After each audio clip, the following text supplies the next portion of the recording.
Hi guys, போன வீடியோவில் நான் ஒரு மொஸ்கிட்டோ பேட் வாங்கியதை பற்றி வீடியோ போட்டிருந்தேன். அது 200 ருபீஸ் தான் வாங்கியிருந்தேன். இந்த வீடியோவில் நம்ம என்னன்னா அதோட கொஞ்சம் ரேட்டு கூடின பேட் தான் பார்க்க போறீங்க. இந்த பேட்டு நான் ஃப்ளிப்கார்ட்லேருந்து வாங்கினேன். 500 ருபீஸ் ஆச்சு, 480 சம்திங் அதை வந்துச்சு. இதில் என்னன்னா இதுக்கு ரேட்டு கூட காரணமே என்னன்னா இதில் 2 மோட் இருக்கு. நார்மல் பேட்டு மாதிரி இங்கே டர்ன் ஆன் பண்ணிட்டு இப்படி இங்கே லைட் எரியும். அதுக்கப்புறம் நம்ம இந்த மொஸ்கிட்டோ விட்டர் பம்ப்ஸில் அப்படியே கொண்டுடலாம். அடுத்தது என்னன்னா இதான் ஆல்வேஸ் ஆன் மாடல். இந்த நம்ம ஓனாக்கி வச்சுட்டோம்னா இதுல யூவி லைட் வரும். டார்க் ரூம்ல நம்ம இப்படி வச்சுட்டோம்னா ஆட்டோமேட்டிக்கலி இது என்னன்னா அந்த இன்செக்ட் எல்லாம் அட்ராக்ட் பண்ணும்.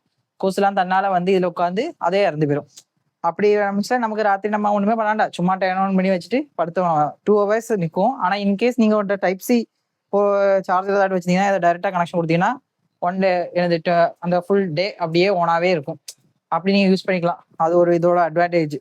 அதுவும் இல்லாமல் கொஞ்சம் நல்ல பவராகவே இருக்குது. அதுவும் இல்லாமல் பில்ட் குவாலிட்டியும் கொஞ்சம் நல்லாவே இருக்குது கைஸ், 500 அதுவும் இல்லாமல் இது கூட இந்த ஸ்டாண்ட் வந்துடுறாங்க. ஸோ நம்ம எங்கேயாட்டு போய் அப்படியே வச்சிட்டோம்னா போதும், அது ராத்திரி ஃபுல்லாக அப்படி தன்னால இருந்து இது பண்ணும். இது கம்பேர் டு அந்த குட் நைட் அந்த மாதிரிலாம் நம்ம வாங்குறதுக்கு 100 சம்திங்லாம் வரும். ஆனால் அதுக்கு கம்பேர் பண்ண முயற்சியில் இது பெட்டர். ஏன்னா நம்ம இப்படி வச்சிட்டோம்னா அந்த பாய்சன் கேஸ் ஒன்றுமே வராது. ராத்திரி ஃபுல்லாக இருந்தாலே அந்த கொசு எல்லாத்தையும் இதுவே அழிச்சிடும். ஸோ இன்கேஸ் நீங்கள் உங்க வீட்டுல கொசு தொல்லைலாம் இருந்துச்சுன்னா இதை கன்சிடர் பண்ணி பாருங்க கைஸ், உண்மையாவே நல்லா இருக்கு. அவ்வளவுதான் கைஸ் இந்த வீடியோ. பை. என்னடா ஆஃப் ஆக முடியும்.